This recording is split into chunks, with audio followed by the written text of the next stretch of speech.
Hi, friends. Welcome to Wellness Lifestyle. I'm Cecilia, your health coach, and on this channel, I like to share healthy lifestyle recipes and tips. So, if this is something you're interested in or curious about, I would love to see you subscribe to this channel. If you haven't, welcome. And if you have and you're returned, you're in for a treat today. I am making one of my favorite banana bread recipes. It's super easy. So I know I've made a banana bread. By the way, hello Eric, hello Glad Bray. Nice to see you all. So I know I've made a banana bread recipe on my channel before. That one I would say it's still my favorite recipe. However, it's a little bit more advanced. It takes a little bit more time, but it's well worth it. Now, today's banana bread recipe you can make all in one bowl, and it's probably less than 15 minutes to make. The time it takes to cook is probably the longest part of the process. So we're going to get right into it. Now I've got a few bowls here, one for the banana peels for my compost and a bowl for the crumb topping. Now I know I don't have the crumb topping recipe in the description box, just the banana bread portion. The banana bread portion recipe that I shared with you in the description is perfect on its own. I just like to have some extra crunchy texture and caramelization at the top of my banana bread. So I just wing a banana topping. I'm going to show you how to do that if you'd like that. You could also add a few mix-ins. I tend to like to add a little bit of nut, a little bit of chocolate chips. Whatever mixing you'd like, just add a small handful in the bread and it won't ruin the texture or the moisture of the bread. So when you are ready, let's get started. The things that we need are oat flour. Oh, by the way, did I mention this recipe is dairy-free, gluten-free, refined sugar-free, and plant-based because there's no eggs. Okay? So for the oat flour, you can just grab some of the sprouted oats and blend it up in a blender until it's really finely blended. You want it pretty fine because you don't want that gritty texture in your bread. However, today I am going to try, I know it's already delicious with the oat flour. I want to try it with my tiger nut flour. Now, if you haven't heard, tiger nut flour is amazing. The name of it is misleading. It's not a nut at all. Tiger nut is actually a root vegetable. But when they made it into a flour, it gives a really nutty flavor, and I really like it. I make tiger nut pancakes and cookies with this. If that's something you want to see and learn how to make, let me know in the comments down below. Let's see here. We've got a flour. You need a baking soda, some coconut oil. I use, this is just from Trader Joe's. The recipe calls for maple syrup if you'd like it to be a little sweeter. I personally don't recommend any more syrup or any other sweetener in the bread because the riper the banana, the sweeter it's going to be. And I don't think I used it last time. However, if you wanted to use a sweetener, maple syrup is a good option. I know the recipe calls for a third. I'd put even less than that. Some cinnamon. I forgot my vanilla.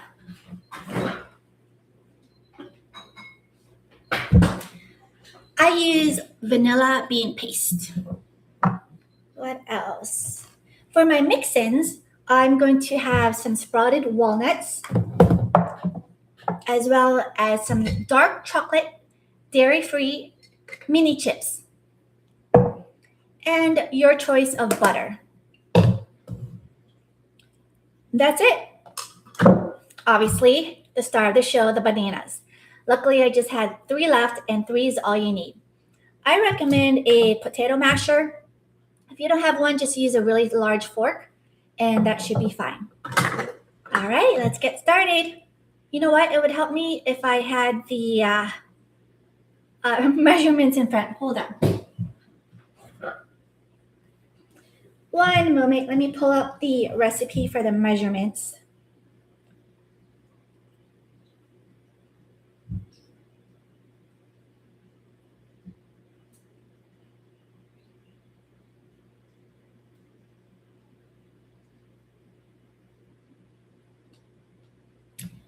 All right, so you basically put everything in a bowl, mix it up, and bake it. Let's bake our oven. Let's preheat our oven at 350. Be back.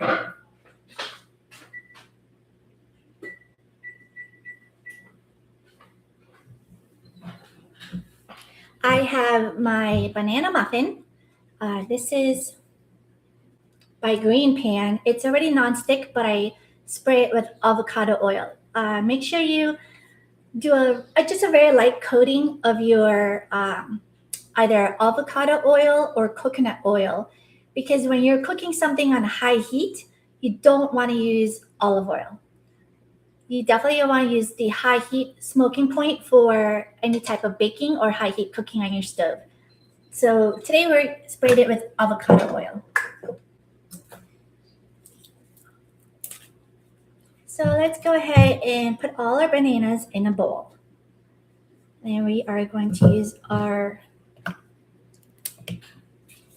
potato masher to mash it up. Now I promise you, if you've never baked before, this is a really good recipe to start with because your friends and family will be super impressed.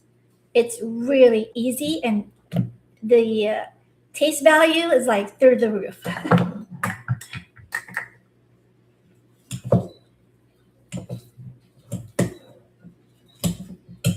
So we are just gonna mash it until it's somewhat coarse. You just mash it to the texture of your liking. I like it a little bit mashed and a little bit coarse, kind of like a rustic banana bread.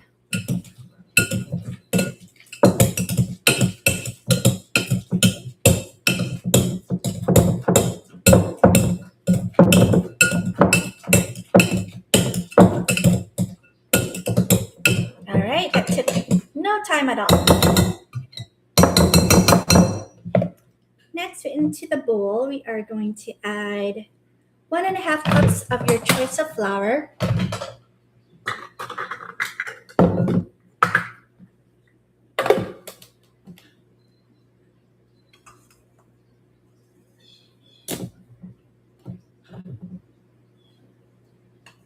Remember, it's ideal to scoop your flour into your measuring cup so that the measurement is more accurate.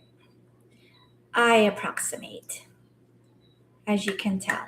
That's 1 cup and another half.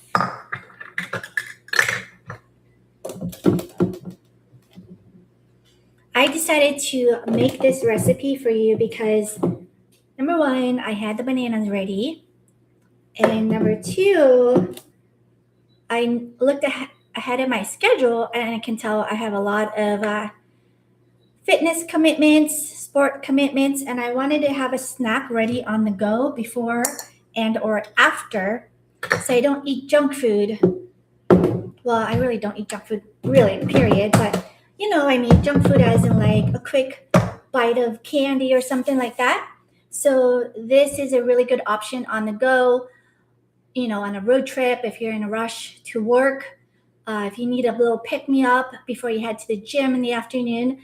This is super easy. You don't have to eat it warm. You can eat it cold. It's going to taste just as good. Let me excuse myself for, what do you call those, mixing spoons.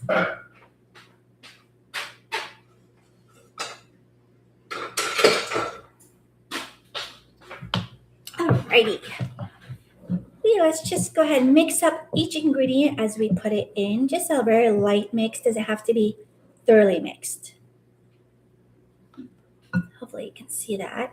And then we are going to skip the maple syrup. But if you want a little sweeter, you're welcome to do that.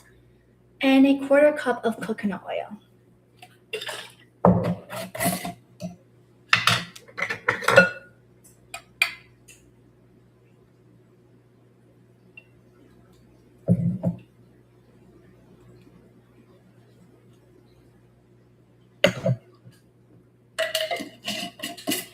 Now, those of you who are new here, you may notice that I'm doing this live. With my lifestyle, the live stream works pretty well for me. So make sure you hit that notification bell icon.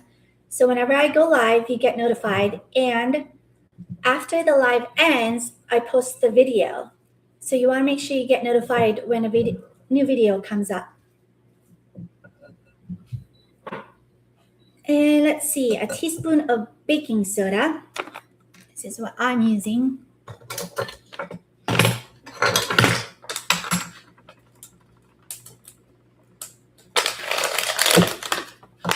Oh, that's a half. Okay, so I got 2 halves here. For the baking soda, when you measure it, you want to make sure you level it off, just like this.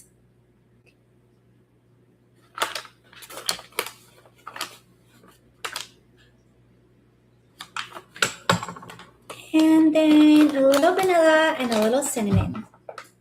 Let's see, where did I put my vanilla? Here we go.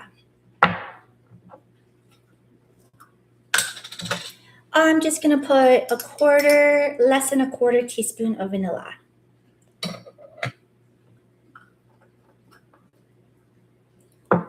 If you try this recipe, let me know what you think of it. I'd love to get some feedback on what I make on this channel. So if you want to see some other types of healthy options in terms of food that you like, let me know. I'm here to find the best of the best recipes that taste good and are relatively healthy. Let's see. Okay, now for the mixins. I'm going to add a handful of sprouted walnuts. Actually, let me think about this. I'm going to mix in the chocolate chips, these mini dairy-free chocolate chips. These are so cute. I mean, look at how tiny. They're so tiny. Uh-oh. I will save that for later. All right, so I'm just going to do a handful, a small handful. I could get carried away if I'm not careful. And just gently mix that in. That is so simple.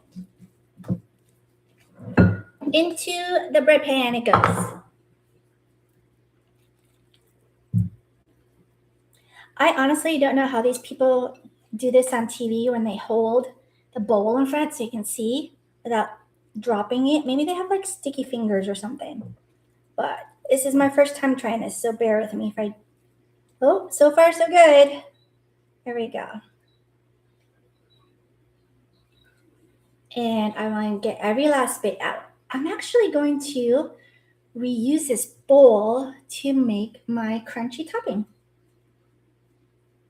So you want to clean it as much as possible.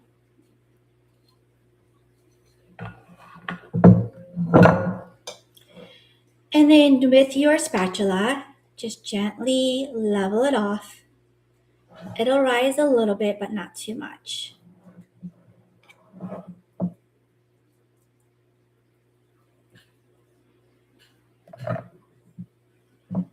So this is what we have leveled off. Okay.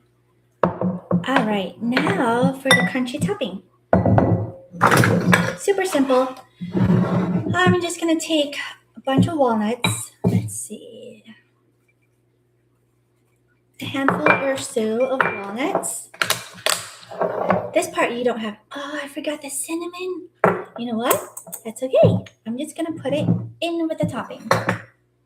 I'm gonna put a sprinkle, maybe, what is this? Half a teaspoon of cinnamon. And I will crush it together with the walnut. This is the beauty of this recipe. Where did my... Here we go. Gonna need this. So as you know, walnuts have those little nooks and crannies. That's why I know when I put the cinnamon in there, it's gonna incorporate into those nook and crannies. And so every bite will have that cinnamon. That might be a modification that works out better than putting it in the bread. It's up to you. But no need to panic. Just enjoy the process. This is a really simple recipe. I promise you, it is you can't mess it up.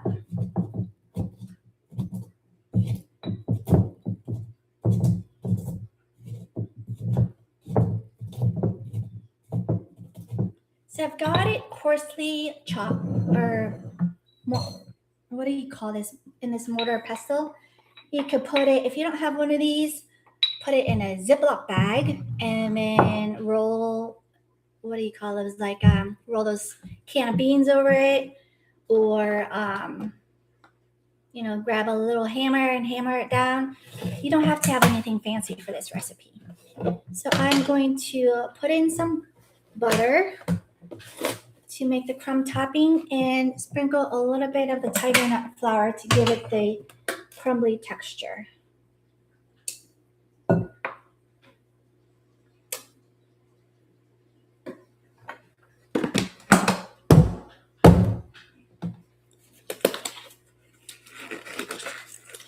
The crumble topping that I'm making is just kind of like what you would have in a cinnamon streusel. Oh, I thought this butter was going to be melted by the time I start, but it's not. The warmth of my hand will melt it, so this is what we have so far. From here, you could add some coconut sugar if you want a little sweetener, any of your maple syrup. I'm going to really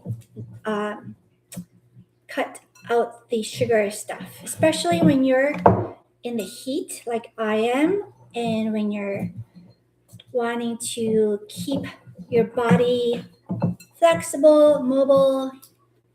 You want to reduce the inflammation in your body, in your joints. You want to avoid refined sugar as much as possible. It's also really good for your skin to not have a lot of sugar, or even to take it out. Once in a while, a treat's nice. So as you can see here, it's getting a little crumbly. That's the perfect texture I want. Just like that. Okay, now we're going to put it in our bread pan here with our dough and just sprinkle it over evenly. I'm trying to, there's a little bit more lumpy butter here. I'm just trying to get it out.